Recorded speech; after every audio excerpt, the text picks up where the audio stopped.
Hi, ಎಲ್ರಿಗೂ ನಮಸ್ಕಾರ. ಇನ್ನು ನಮ್ಮ ಚಾನಲ್ನ ಯಾರು ಸಬ್ಸ್ಕ್ರೈಬ್ ಮಾಡ್ಕೊಂಡಿಲ್ಲ, ದಯವಿಟ್ಟು ಸಬ್ಸ್ಕ್ರೈಬ್ ಮಾಡ್ಕೊಳ್ಳಿ. ಹಾಗೆಯೇ ನಿನ್ನೆಯ ವಿಡಿಯೋದಲ್ಲಿ ನಾನು ಲೇಬರ್ ಕಾರ್ಡ್ ಮಾಡಿಸೋದಕ್ಕೆ ಏನೇನು ದಾಖಲಾತಿಗಳು ಬೇಕಾಗುತ್ತೆ ಅನ್ನೋದ್ರ ಬಗ್ಗೆ ಸಂಪೂರ್ಣವಾಗಿ ಮಾಹಿತಿನ ಕೊಟ್ಟಿದ್ದೆ. ಅಂದರೆ ಲೇಬರ್ ಕಾರ್ಡ್ ಮಾಡಿಸೋದಕ್ಕೆ ಮುಖ್ಯವಾಗಿ ಆಧಾರ್ ಕಾರ್ಡ್ ಬೇಕಾಗುತ್ತೆ. ಆಧಾರ್ ಕಾರ್ಡಿಗೆ ಒಂದು ನಿಮಗೆ OTP ಬರುತ್ತೆ. ಹಾಗಾಗಿ ಫೋನ್ ನಂಬರ್ ಲಿಂಕ್ ಆಗಿರೋ ಆಧಾರ್ ಕಾರ್ಡ್ ಬೇಕಾಗುತ್ತೆ. ಪಾಸ್ಪೋರ್ಟ್ ಫೋಟೋಗಳು ಬೇಕಾಗುತ್ತೆ. ಹಾಗೇನೆ ಪಾಸ್ಬುಕ್ ಬೇಕಾಗುತ್ತೆ. ಅದು ಕೂಡ ಸೀಡಿಂಗ್ ಆಗಿರ್ಬೇಕು ಅಂತ ಹೇಳಿದ್ರೆ ಬ್ಯಾಂಕಲ್ಲಿ ನಿಮ್ಗೆ ಒಂದು ಸೀಡಿಂಗ್ ಅಂತ ಕರೀತಾರೆ ಅದನ್ನ. ಅದು ನಿಮ್ಗೆ ಆಧಾರ್ ಕಾರ್ಡ್ ಲಿಂಕ್ ಆಗಿರ್ತಕ್ಕಂಥ ಬ್ಯಾಂಕ್ ಅಕೌಂಟೇ ಬೇಕಾಗುತ್ತೆ. ಇದಿಷ್ಟು. ಮತ್ತೆ ನೀವು ಒಂದು ಎಲ್ಲಿ ವರ್ಕ್ ಮಾಡ್ತಿರೋ ಅವ್ರ ಹತ್ರ ಒಂದು ಸೀಲ್ ಸಿಗ್ನೇಚರ್ ಮಾಡ್ಸ್ಕೊಬರ್ಬೇಕಾಗುತ್ತೆ. ಅದ್ ಬಿಟ್ರೆ ಸ್ವಯಂ ಘೋಷಿತ ಪತ್ರ ಅಂತ ಇರುತ್ತೆ. ಸೊ ಅದಕ್ಕೆ ಒಂದು ಸಿಗ್ನೇಚರ್ ಮಾಡಿ ನೀವು ಎಲ್ಲ ಫಿಲ್ ಮಾಡಿ ಸಿಗ್ನೇಚರ್ ಮಾಡಬೇಕಾಗುತ್ತೆ. ಸೊ ಇದಿಷ್ಟು ನಾನು ಕಳೆದ ವಿಡಿಯೋದಲ್ಲಿ ಮಾಹಿತಿ ಕೊಟ್ಟಿದ್ದೆ. ಅದನ್ನ ಡಿಸ್ಕ್ರಿಪ್ಷನ್ ಅಲ್ಲಿ ಹಾಕಿದ್ದೀನಿ. ಅದನ್ನು ಕೂಡ ನೀವು ಅಲ್ಲಿ ಲಿಂಕ್ ನ ಕ್ಲಿಕ್ ಮಾಡೋದು ಡೌನ್ಲೋಡ್ ಕೂಡ ಮಾಡ್ಕೋಬಹುದು. ಮತ್ತೆ ಲೇಬರ್ ಆಫೀಸಲ್ಲಿ ಕೂಡ ಸಿಗುತ್ತೆ. ಅದ್ ಬಿಟ್ರೆ ನೀವು ಎಲ್ಲಿ ಅಪ್ಲೈ ಮಾಡಕ್ ಹೋಗ್ತಿರೋ ಅಲ್ಲೂ ಕೂಡ ಫಾರ್ಮ್ ನ ಕೊಡ್ತಾರೆ. ಅಂದ್ರೆ ನೀವು ಯಾರು ಕೂಡ ಅಷ್ಟೊಂದು ಟೈಮ್ ಇರೋದಿಲ್ಲ ನಿಮ್ಗೆ, ನೀವು ಅಪ್ಲೈ ಮಾಡೋದಕ್ಕೆ ಆಗೋದಿಲ್ಲ. ನೀವು ಸೇವಾ ಸಿಂಧುಗಳು ಸೆಂಟರ್ಗಳಿದೆಯಲ್ಲ, ಅಲ್ಲೇ ಹೋಗಿ ಅಪ್ಲೈನ ಮಾಡಿ ಏನೋ ಒಂದು ಸ್ವಲ್ಪ ಅಮೌಂಟ್ ತಗೊಂಡು ಮಾಡ್ಕೊಡ್ತಾರೆ. ಯಾಕೆಂದ್ರೆ ನೀವೇ ಟ್ರೈ ಮಾಡಿ ಮೊಬೈಲಲ್ಲಿ ಮತ್ತೆ ಲ್ಯಾಪ್ಟಾಪ್ ಅಲ್ಲಿ ಮಾಡೋದಕ್ಕೆ ಆಗೋದಿಲ್ಲ. ಒಂದು ಎರಡನೇದಾಗಿ ಅಷ್ಟು ಟೈಮ್ ಕೂಡ ನಿಮ್ಗೆ ಇರೋದಿಲ್ಲ. ಯಾಕಂದ್ರೆ ಪ್ರತಿದಿನ ಕೆಲಸಕ್ಕೆ ಹೋಗ್ಬೇಕಾಗುತ್ತೆ. ಹಾಗಾಗಿ ನೀವು ಸೇವಾ ಸಿಂಧುಗಳಾಗ್ಬೋದು, ಕರ್ನಾಟಕ ಒನ್ಗಳಾಗ್ಬೋದು, ಮೈಸೂರು ಒನ್ಗಳಾಗ್ಬೋದು, ಅಥವಾ ಗ್ರಾಮ ಒನ್ ಅಂತ ಇರುತ್ತಲ್ಲ ಅಲ್ಲಾಗ್ಬೋದು, ಅಲ್ಲೇ ನೀವು ಅಪ್ಲೈನ ಮಾಡ್ಬೇಕಾಗುತ್ತೆ. ಅಲ್ಲಿ ಕೂಡ ಫಾರ್ಮ್ ನ ಕೊಡ್ತಾರೆ ನಿಮ್ಗೆ. ಇಲ್ಲಾಂದ್ರೆ ನಾನು ಕೂಡ ಇಲ್ಲಿ ಹಾಕಿದ್ದೀನಿ, ನಿಮ್ಗೆ ಗೊತ್ತಿರೋರ್ ಕಡೆಯಿಂದ ಅದನ್ನ ಡೌನ್ಲೋಡ್ ಮಾಡ್ಕೊಂಡು ಬೇಕಾದ್ರೆ ಅದಕ್ಕೆಲ್ಲ ಫಿಲ್ ಮಾಡ್ಕೊಂಡು ತಗೊಂಡೋಗಿ ಲೇಬರ್ ಆಫೀಸ್ ಕೊಟ್ಟರು ಆಗುತ್ತೆ. ಇಲ್ಲ ಅಂದ್ರೆ ನೀವು ಇಲ್ಲಿ ಹೋಗಿ ಸೇವಾ ಸಿಂಧು ಇದೆಯಲ್ಲ, ಅಲ್ಲೂ ಕೂಡ ನೀವು ಅಲ್ಲಿಂದನೇ ಎಲ್ಲ ಡಾಕ್ಯುಮೆಂಟ್ಗಳನ್ನ ಅಪ್ಲೋಡ್ನ ಮಾಡಿ ಅಲ್ಲೂ ಕೂಡ ನೀವು ಈ ಒಂದು ಲೇಬರ್ ಕಾರ್ಡಿಗೆ ಅಪ್ಲೈ ಮಾಡ್ಬೋದು. ಸೊ ಇದಿಷ್ಟು ದಾಖಲೆಗಳನ್ನ ನೀವು ರೆಡಿ ಮಾಡ್ಕೋಬೇಕಾಗುತ್ತೆ. ಅದಾದ್ಮೇಲೆ ನಾನು ಇವತ್ತಿನ ವಿಡಿಯೋದಲ್ಲಿ ಯಾರ್ಯಾರು ಅಪ್ಲೈ ಮಾಡ್ಬೋದು ಮತ್ತೆ ಅದರಿಂದ ಏನೇನು ಸರ್ಕಾರದಿಂದ ಯೋಜನೆಗಳು ಬರುತ್ತೆ ಅನ್ನೋದ್ರ ಬಗ್ಗೆ ತಿಳಿಸ್ತಾ ಹೋಗ್ತೀವಿ. ಈ ಯೋಜನೆಗಳು ಖಂಡಿತ ಬರುತ್ತೆ, ಆಲ್ರೆಡಿ ತಗೊಳ್ತಾ ಇದ್ದಾರೆ. ಇನ್ನು ಯಾರ್ಯಾರು ಮಾಡ್ತಿಲ್ಲ ಅವರು ನೀವು ಈ ಅಪ್ಲೈನ ಮಾಡ್ಬೋದು. ಯಾಕಂದ್ರೆ ಪ್ರತಿಯೊಬ್ರು ತಗೊಳ್ತಾ ಇದ್ದಾರೆ. ನಿಮ್ಮ ಅಕ್ಕಪಕ್ಕದಲ್ಲಿ ಕೇಳಿ ಬೇಕಿದ್ರೆ ಇದ್ರದ ಯೋಜನೆಯನ್ನ ತುಂಬಾ ಜನ ಉಪಯೋಗಿಸ್ಕೊಳ್ತಾ ಇದ್ದಾರೆ. ಕೆಲವೊಂದು ಯೋಜನೆಗಳು, ಸರ್ಕಾರದ ಯೋಜನೆಗಳು ರೀಚ್ ಆಗದೆ ಇರ್ಬೋದು ಅಥವಾ ಜನರಿಗೆ ತಲುಪದೇ ಇರ್ಬೋದು. ಬಟ್ ಲೇಬರ್ ಕಾರ್ಡ್ದಂತೂ 100% ತಲುಪ್ತಾ ಇದೆ. ಒಂದ್ ಸ್ವಲ್ಪ ಡಿಲೇ ಆಗ್ತೈತೆ. ನೀವು ಸರಿಯಾದ ದಾಖಲೆಗಳ ಕೊಡದೇ ಇರ್ಬೋದು. ಸ್ವಲ್ಪ ಡಿಲೇ ಆಗ್ತಾ ಇರುತ್ತೆ ಕೆಲವೊಬ್ಬರಿಗೆ. ಯಾಕಂದ್ರೆ ಸರಿಯಾದ ದಾಖಲೆಗಳನ್ನ ಕೊಡದೇ ಇರ್ಬೋದು. ಏನಾದ್ರು ಸ್ವಲ್ಪ ವ್ಯತ್ಯಾಸಗಳಾದಾಗ ಮಾತ್ರ ಡಿಲೇ ಆಗ್ತೈತೆ. ಅದನ್ನ ಬಿಟ್ರೆ ಈ ಲೇಬರ್ ಕಾರ್ಡ್ ಅನ್ನ ಫಲಾನುಭವಿಗಳು ಇದರ ಯೋಜನೆಯ ಒಂದು ಉಪಯೋಗವನ್ನ ಪಡ್ಕೊಳ್ತಾ ಇದ್ದಾರೆ. ಸೊ ಈ ಒಂದು ಲೇಬರ್ ಕಾರ್ಡ್ಗೆ ಯಾರ್ಯಾರು ಅಪ್ಲೈ ಮಾಡ್ಬೋದು ಅಂದ್ರೆ ಮುಖ್ಯವಾಗಿ ಕಟ್ಟಡ ಕಾರ್ಮಿಕರು ಬರ್ತಾರೆ. ಕಟ್ಟಡ ಕಾರ್ಮಿಕರು ಅಂತಂದ್ರೆ ಬರೀ ಯಾರು ಕಟ್ಟಡವನ್ನು ಕಟ್ತಾರೆ ಅದರಲ್ಲಿ ಹೆಲ್ಪ್ ಮಾಡ್ತಾರಲ್ಲ ಅವರು ಕೂಡ ಅದಕ್ಕೆ ಅಪ್ಲೈ ಮಾಡ್ಬೋದು. ಮತ್ತೆ ಅದರಲ್ಲಿ ಕಾರ್ಪೆಂಟರ್ ಬರ್ತಾರೆ. ಒಂದು ಎಕ್ಸಾಂಪಲ್ ಆಗಿ ನಾನು ಒಂದು ಕಟ್ಟಡವನ್ನ ತಗೊಳ್ತಾ ಹೋಗ್ತಾನೆ. ಕಾರ್ಪೆಂಟರ್ ಬರ್ತಾರೆ, ಕಾರ್ಪೆಂಟರ್ ಆಗ್ಬೋದು, ಕಾರ್ಪೆಂಟರ್ ಹೆಲ್ಪ್ ಮಾಡೋರು ಇರ್ತಾರಲ್ಲ ಅವರು ಕೂಡ ಮಾಡ್ಬೋದು. ಮತ್ತೆ ಎಲೆಕ್ಟ್ರಿಷಿಯನ್ಸ್ ಬರ್ತಾರೆ, ಎಲೆಕ್ಟ್ರಿಷಿಯನ್ಸ್ ಆಗ್ಬೋದು, ಎಲೆಕ್ಟ್ರಿಷಿಯನ್ಸ್ಗೆ ವರ್ಕ್ ಮಾಡದೆ ಸಪೋರ್ಟ್ ಮಾಡ್ತಾ ಇರ್ತಾರೆ, ಅವರು ಕೂಡ ಇದಕ್ಕೆ ಅಪ್ಲೈನ ಮಾಡ್ಬೋದು. ಪಂಪ್ಲಿಂಗ್ ಬರುತ್ತೆ, ನಲ್ಲಿ ಕೆಲಸ ಮಾಡ್ತಾರಲ್ಲ ಅವರು ಕೂಡ ಇದಕ್ಕೆ ಮಾಡ್ಬೋದು. ಹಾಗೇನೆ ಕೆಲವೊಂದು ಗ್ರಾಮ ಪಂಚಾಯತಿಗಳಲ್ಲಿ ವರ್ಕ್ ಮಾಡ್ತಾ ಇರ್ತಾರೆ.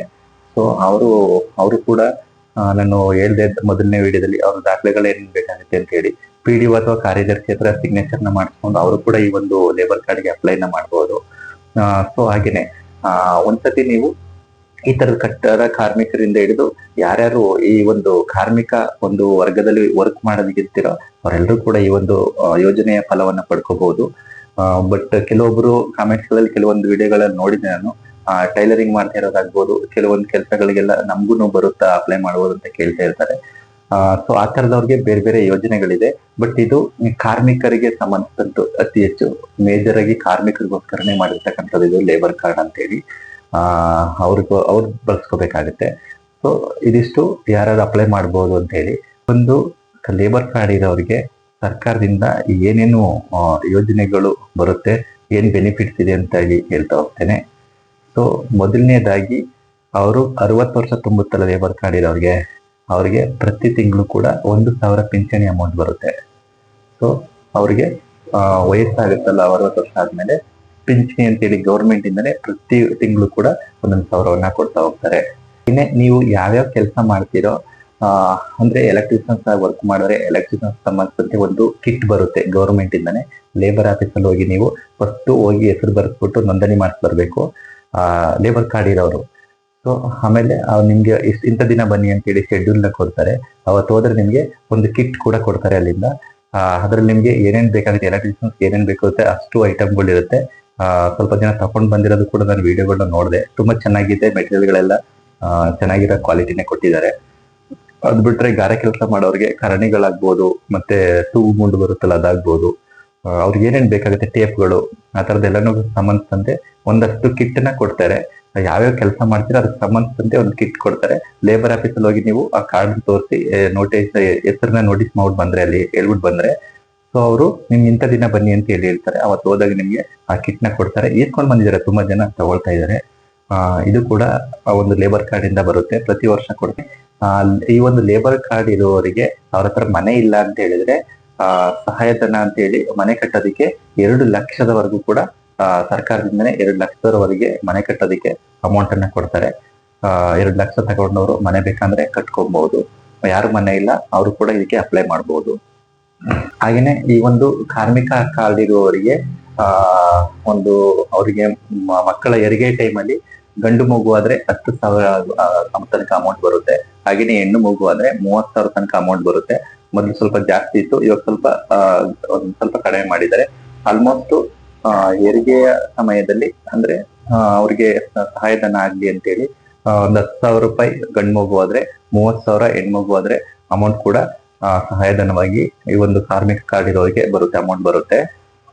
ಹಾಗೇನೆ ಅವ್ರಿಗೆ 300ರಿಂದ 10,000ದವರೆಗೂ ಕೂಡ ವೈದ್ಯಕೀಯ ಸಹಾಯವನ್ನು ಮಾಡ್ತಾರೆ. ಅವ್ರಿಗೆ ಮೆಡಿಕಲ್ ಎಕ್ಸ್ಪೆನ್ಸ್ ಏನಿತ್ತು ಅದನ್ನು ಕೂಡ ಗೌರ್ಮೆಂಟ್ ಇಂದಾನೆ ಮಾಡ್ಕೊಡ್ತಾರೆ. ಯಾರು ಕಾರ್ಮಿಕ ಕಾರ್ಡ್ ಇತ್ತು ಅವ್ರಿಗೆ 300ರಿಂದ 10,000ದವರೆಗೂ ಕೂಡ ಏನಾದ್ರು ಮೆಡಿಕಲ್ ಸಂಬಂಧಿಸಿದಂತೆ ಅಂದ್ರೆ ಏನಾದ್ರು ಆರೋಗ್ಯ ಸಮಸ್ಯೆ ಆಯ್ತು ಅಂತಂದ್ರೆ ಅವ್ರಿಗೆ ಅಲ್ಲಿಂದ ಕ್ಲೈಮ್ ಮಾಡ್ಕೊಡ್ತಾರೆ. ಒಂದು 300 ರೂಪಾಯಿಂದ 10,000ದವರೆಗೂ ಕೂಡ ವೈದ್ಯಕೀಯ ಒಂದು ಸಪೋರ್ಟ್ ಅನ್ನ ಗೌರ್ಮೆಂಟ್ ಇಂದ ಮಾಡ್ಕೊಡ್ತಾರೆ. ಹಾಗೇನೆ ಈ ಒಂದು ಲೇಬರ್ ಕಾರ್ಡ್ ಇರುವವರಿಗೆ ಏನಾದ್ರೂ ಆರೋಗ್ಯದಲ್ಲಿ ಸಮಸ್ಯೆ ಇತ್ತು ಅಥವಾ ಶಸ್ತ್ರಚಿಕಿತ್ಸೆ ಇತ್ತು ಅಂತ ಹೇಳಿದ್ರೆ ಸುಮಾರು 2 ಲಕ್ಷದವರೆಗೂ ಕೂಡ ಇವ್ರಿಗೆ ಆರೋಗ್ಯ ವಿಮೆ ಇರುತ್ತೆ. ಅಂತಂದ್ರೆ 2 ಲಕ್ಷದವರೆಗೂ ಕೂಡ ಈಗ ಫಾರ್ ಎಕ್ಸಾಂಪಲ್ ಏನಾದ್ರು ಹಾರ್ಟ್ ಸರ್ಜರಿ ಇರ್ಬೋದು ಅಥವಾ ಮೂಳೆಗೆ ಸಂಬಂಧಿಸಿದಂತೆ ಏನಾದ್ರು ಸರ್ಜರಿ ಆಗ್ತೈತೆ ಆತರ ಏನಾದ್ರು ತೊಂದರೆ ಆಗಿದೆ ಅಂತ ಹೇಳಿದ್ರೆ ಲೇಬರ್ ಕಾರ್ಡ್ ಇದೆ ಅವರಿಗೆ, ಸೊ ವೈದ್ಯಕೀಯ ಸಹಾಯದಲ್ಲಿ ಅವರಿಗೆ 2 ಲಕ್ಷದವರೆಗೂ ಕೂಡ ಗೌರ್ಮೆಂಟ್ ಇಂದನೇ ಸಹಾಯಧನವನ್ನ ಕೊಡ್ತಾರೆ. ಹಾಗೇನೆ ಲೇಬರ್ ಕಾರ್ಡ್ ಇರೋರಿಗೆ ಮದುವೆಗೆ ಅಂತೇಳಿ 50ರಿಂದ 60,000 ರೂಪಾಯಿನ ಸಹಾಯಧನವಾಗಿ ಈ ಒಂದು ಲೇಬರ್ ಕಾರ್ಡ್ ಇರೋರಿಗೆ ಗೌರ್ಮೆಂಟ್ ಇಂದ ಕೊಡ್ತಾರೆ. ಅದನ್ನ ಬಿಟ್ರೆ ಶೈಕ್ಷಣಿಕವಾಗಿ ಅವರಿಗೆ ತುಂಬಾನೇ ಸಪೋರ್ಟ್ ಮಾಡುತ್ತೆ ಗೌರ್ಮೆಂಟ್ ಇಂದ. ಲೇಬರ್ ಕಾರ್ಡ್ ಇರೋರಿಗೆ ಶೈಕ್ಷಣಿಕವಾಗಿ ಅವ್ರ ಮಕ್ಕಳ ಎಜುಕೇಶನ್ಗೆ ತುಂಬಾನೇ ಸಪೋರ್ಟ್ ಮಾಡುತ್ತೆ. ಸೊ ನಾನು ಸ್ಟೆಪ್ ಬೈ ಸ್ಟೆಪ್ ಹೇಳ್ತಾ ಹೋಗ್ತೀನಿ. ಹಾಗೇನೆ 1ರಿಂದ 4ನೇ ತರಗತಿ ಓದುವವರಿಗೆ ಮೊದಲು 5,000 ರೂಪಾಯಿ ಬರ್ತಾ ಇತ್ತು, ಇವಾಗ 1,100 ರೂಪಾಯಿನ ಅವರಿಗೆ ವಿದ್ಯಾರ್ಥಿ ವೇತನ ಅಂತೇಳಿ ಪ್ರತಿ ವರ್ಷ ಕೊಡ್ತಾರೆ. ಸೊ ಹಾಗೇನೆ 5ರಿಂದ 8ನೇ ತರಗತಿ ಓದೋರಿಗೆ ಮೊದಲು 8,000 ಬರ್ತಾ ಇತ್ತು, ಇವಾಗ 1,250 ರೂಪಾಯಿನ ಕೊಡ್ತಾರೆ. ಸೊ ಅದು 5ರಿಂದ 8ನೇ ತರಗತಿ ಓದೋರಿಗೆ. ಹಾಗೇನೆ 9ರಿಂದ 10ನೇ ತರಗತಿ ಓದೋರಿಗೆ ಮೊದಲು 12,000 ಬರ್ತಾ ಇತ್ತು, ಸೊ ಇವಾಗ 3,000 ರೂಪಾಯಿನ ಕೊಡ್ತಾ ಇದ್ದಾರೆ. So PUC first PUC second PUC ಮಾಡೋರಿಗೆ ಮೊದಲು 15,000 ಬರ್ತಾ ಇತ್ತು, ಇವಾಗ 3,000 ರೂಪಾಯಿ ಕೊಡ್ತಾ ಇದ್ದಾರೆ. ಸೊ ಹಾಗೇನೆ ಡಿಗ್ರಿ ಓದ್ತಿರೋರಿಗೆ ಮೊದಲು 25,000 ಬರ್ತಾ ಇತ್ತು, ಇವಾಗ 6,000 ರೂಪಾಯಿ ಕೊಡ್ತಾ ಇದ್ದಾರೆ. ಸಾರಿ. ಸೊ BE BTech ಮಾಡೋರಿಗೆ ಮೊದಲು 50,000 ಬರ್ತಾ ಇತ್ತು, ಇವಾಗ 10,000 ರೂಪಾಯಿ ಕೊಡ್ತಾ ಇದ್ದಾರೆ. ಹಾಗೇನೆ ಸ್ನಾತಕೋತ್ತರ ಪದವಿ ಮಾಡ್ತಿರೋರಿಗೆ ಮೊದಲು 35,000 ರೂಪಾಯಿ ಕೊಡ್ತಾ ಇದ್ರು, ಇವಾಗ 10,000 ರೂಪಾಯಿ ಕೊಡ್ತಾ ಇದ್ದಾರೆ. ಸೊ ಡಿಪ್ಲೊಮೊ ITI ಮಾಡೋರಿಗೆ ಮೊದಲು 20,000 ಕೊಡ್ತಾ ಇದ್ರು, ಸೊ ಇವಾಗ 4,600 ರೂಪಾಯಿನ ಕೊಡ್ತಾ ಇದ್ದಾರೆ. ಹಾಗೇನೆ BSc ನರ್ಸಿಂಗ್ ಪ್ಯಾರಾಮೆಡಿಕಲ್ ಮಾಡ್ತಿದ್ರಲ್ಲ ಅವರಿಗೆ ಮೊದಲು 40,000 ಕೊಡ್ತಾ ಇದ್ರು, ಇವಾಗ 10,000 ರೂಪಾಯಿನ ಕೊಡ್ತಾ ಇದ್ದಾರೆ. ಪ್ರತಿ ವರ್ಷ ಕೊಡ್ತಾ ಹೋಗ್ತಾರೆ. ಸೊ ಹಾಗೆ B.Ed ಮಾಡ್ತಾ ಇರೋರಿಗೆ 30,000 ಕೊಡ್ತಾ ಇದ್ರು ಮೊದಲು, ಇವಾಗ 6,000 ರೂಪಾಯಿನ ಕೊಡ್ತಾ ಇದ್ದಾರೆ. ಮೆಡಿಕಲ್ ಓದ್ತಿರೋರಿಗೆ ಪ್ರತಿ ವರ್ಷ 60,000 ಇತ್ತು ಮೊದಲು, ಇವಾಗ ಪ್ರತಿ ವರ್ಷ 11,000 ರೂಪಾಯಿನ ಕೊಡ್ತಾ ಹೋಗ್ತಾರೆ ಲೇಬರ್ ಕಾರ್ಡ್ ಇರೋರಿಗೆ. LLB ಮಾಡ್ತಾ ಇರೋರು ಮತ್ತು LLM ಮಾಡ್ತಾ ಇರ್ತಾರಲ್ಲ ಅವರಿಗೆ ಮೊದಲು 30,000 ರೂಪಾಯಿ ಬರ್ತಾ ಇತ್ತು, ಇವಾಗ 10,000 ರೂಪಾಯಿನ ಕೊಡ್ತಾ ಹೋಗ್ತಾ ಇದ್ದಾರೆ. ಸೊ ಹಾಗೇನೆ PhD MPhil ಮಾಡುವವರಿಗೆ 25,000 ರೂಪಾಯಿ ಇತ್ತು, ಸೊ ಇವಾಗ 11,000 ರೂಪಾಯಿನ ಪ್ರತಿ ವರ್ಷನೂ ಕೂಡ ಕೊಡ್ತಾ ಇದ್ದಾರೆ. ಯಾರ್ಯಾರ ಹತ್ರ ಲೇಬರ್ ಕಾರ್ಡ್ ಇದೆಯೋ ಅವರ ಮಕ್ಕಳ ವಿದ್ಯಾಭ್ಯಾಸಕ್ಕೆ ಅಂತ ಹೇಳಿ ಗೌರ್ಮೆಂಟ್ ಇಂದನೇ ಕೂಡ ಇಷ್ಟು ಹಣವನ್ನು ಕೂಡ ಕೊಡ್ತಾ ಇದ್ದಾರೆ. ಇದು ಸ್ಕಾಲರ್ಶಿಪ್ ಟೈಪ್ ಅಲ್ಲಿ. ಸೊ ಪ್ರತಿಯೊಬ್ರು ಕೂಡ ಯಾರು ಅಪ್ಲೈ ಮಾಡಿರ್ತೀರೋ ಅವರು ಇದನ್ನ ಉಪಯೋಗನ ಪಡ್ಕೋಬಹುದು. ಇನ್ನು ಯಾರು ಮಾಡಿಲ್ಲ ದಯವಿಟ್ಟು ಅಪ್ಲೈನ ಮಾಡಿ. ನಿಮ್ ಮಕ್ಕಳ ಭವಿಷ್ಯಕ್ಕೆ ಕೂಡ ಹೆಲ್ಪ್ ಆಗುತ್ತೆ. ನೀವು ಓದ್ಸಕ್ ಆಗೋದಿಲ್ಲ ಅದು ಅಂತ ಹೇಳಿದ್ರೆ ಗೌರ್ಮೆಂಟ್ ಇಂದ ಕೂಡ ಹೆಲ್ಪ್ ಮಾಡ್ತಾ ಇದ್ದಾರೆ. ಸೊ ಹಾಗಾಗಿ ಇದನ್ನ ಪಡ್ಕೋಬಹುದು. ಸೊ ಇದಿಷ್ಟು ಒಂದು ಲೇಬರ್ ಕಾರ್ಡಿಗೆ ಸಂಬಂಧಿಸಿದಂತೆ ಏನೇನು ಸರ್ಕಾರದಿಂದ ಯೋಜನೆಗಳು ಕೊಡ್ತಾ ಇದ್ದಾರೆ, ಮತ್ತೆ ಅವ್ರ ಮಕ್ಕಳಿಗೆ ವಿದ್ಯಾರ್ಥಿ ವೇತನಗಳಾಗ್ಬೋದು, ಪ್ರತಿ ವರ್ಷ ಬರುತ್ತೆ ಅವ್ರಿಗೆ. ಹಾಗೇನೆ ಅವರ ಆರೋಗ್ಯಕ್ಕೆ ಸಂಬಂಧಿಸಿದಂತೆ ಆಗ್ಬೋದು, ಮತ್ತು ಅವ್ರ ಮದುವೆಗೆ 50,000 ರಿಂದ 60,000 ರೂಪಾಯಿ ಕೊಡ್ತಾ ಅದಾಗ್ಬೋದು. ಹಾಗೇನೆ ಅವರ ಮನೆ ಇಲ್ಲ ಅಂತಂದವ್ರಿಗೆ 2 ಲಕ್ಷದವರೆಗೆ ಕೂಡ ಮನೇನ ಒಂದು ಮಂಜೂರನ್ನ ಮಾಡ್ಕೊಡ್ತಾರೆ. ಹಾಗೇನೆ ಅವರು ಎಲ್ಲಿ ಕಟ್ಟಡ ಕಟ್ತಿದ್ದಾಗೇನೆ ಏನಾದ್ರು ಅಲ್ಲೇ ಕಟ್ಟಡ ಕಟ್ಟಿರ್ಬೇಕಾದ್ರೆ ಏನಾದ್ರು ಎಕ್ಸ್ಪೈರ್ ಆದ್ರು ಅಂತ ಹೇಳಿದ್ರೆ 2 ರಿಂದ 5 ಲಕ್ಷವರೆಗೂ ಕೂಡ ಪರಿಹಾರವನ್ನ ಅಲ್ಲೇ ಕೊಡ್ತಾರೆ. ಹಾಗೇನೆ ಶಸ್ತ್ರಚಿಕಿತ್ಸೆ ಏನಾದ್ರು ಅಂಗಾಂಗ ಶಸ್ತ್ರಚಿಕಿತ್ಸೆಗಳಿತ್ತು ಅಂತ ಹೇಳಿದ್ರೆ ಅವ್ರಿಗೆ ಮೆಡಿಕಲ್ ಏನೇನು ಖರ್ಚಾಯ್ತು ಅದರಲ್ಲಿ 2 ಲಕ್ಷವರೆಗೂ ಕೂಡ ಸಹಾಯಧನವನ್ನ ಗೌರ್ಮೆಂಟ್ ಇಂದಾನೆ ಮಾಡ್ತಾರೆ. ಸೊ ಇದಿಷ್ಟು ಯೋಜನೆಗಳು ಮತ್ತೆ ಟೂಲ್ ಕಿಟ್ ನ ಕೊಡ್ತಾರೆ ಪ್ರತಿ ವರ್ಷ ಕೂಡ ಏನೇನು ವರ್ಕ್ ಮಾಡ್ತಾರೆ ಸಂಬಂಧಿಸಿದಂತೆ. ಇದಿಷ್ಟು ಯೋಜನೆಗಳು ಸರ್ಕಾರದಿಂದ ಬರ್ತಾ ಇದೆ. ಯಾರ್ಯಾರು ಅಪ್ಲೈ ಮಾಡಿಲ್ಲ ದಯವಿಟ್ಟು ಅಪ್ಲೈನ ಮಾಡಿ.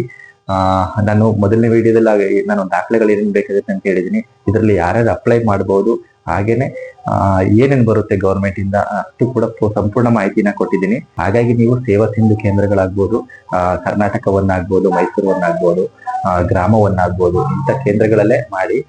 ನನ್ನ ಡಿಸ್ಕ್ರಿಪ್ಷನ್ ಅಲ್ಲಿ ಎಲ್ಲ ಕೂಡ ಅದನ್ನ ಏನೇನಿದೆ ಲಿಂಕ್ ಗಳನ್ನ ಹಾಕಿರ್ತೀನಿ. ನೀವು ಯಾವ ಫಾರ್ಮ್ಗಳು ಬೇಕಾಗುತ್ತೆ ಅದಕ್ಕೆ ಅದನ್ನೆಲ್ಲ ಕೂಡ ಡಿಸ್ಕ್ರಿಪ್ಷನ್ ಆಯ್ತು. ನೀವು ಬೇಕಾದ್ರೆ ಲಿಂಕ್ ನ ಕ್ಲಿಕ್ ಮಾಡಿ ಡೌನ್ಲೋಡ್ ಮಾಡ್ಕೋಬಹುದು. ಮತ್ತೆ ಲೇಬರ್ ಆಫೀಸಲ್ಲೂ ಸಿಗುತ್ತೆ. ನೀವು ಎಲ್ಲಿ ಅಪ್ಲೈ ಮಾಡಕ್ ಹೋಗ್ತಿರೋ ಅಲ್ಲಿ ಒಂದಿನ ಮುಂಚಿತವಾಗಿ ಕೇಳಿದ್ರೆ ಅಲ್ಲೂ ಕೂಡ ಫಾರ್ಮ್ ನ ಕೊಡ್ತಾರೆ. ನೀವು ತಗೊಂಡೋಗಿ ಎಲ್ಲಾನ ಫಿಲ್ ಮಾಡ್ಕೊಬಂದು ಮತ್ತೆ ಅಲ್ಲೇ ಕೊಟ್ರೆ ನಿಮ್ಮ ಅಪ್ಲಿಕೇಶನ್ ಹಾಕೊಡ್ತಾರೆ.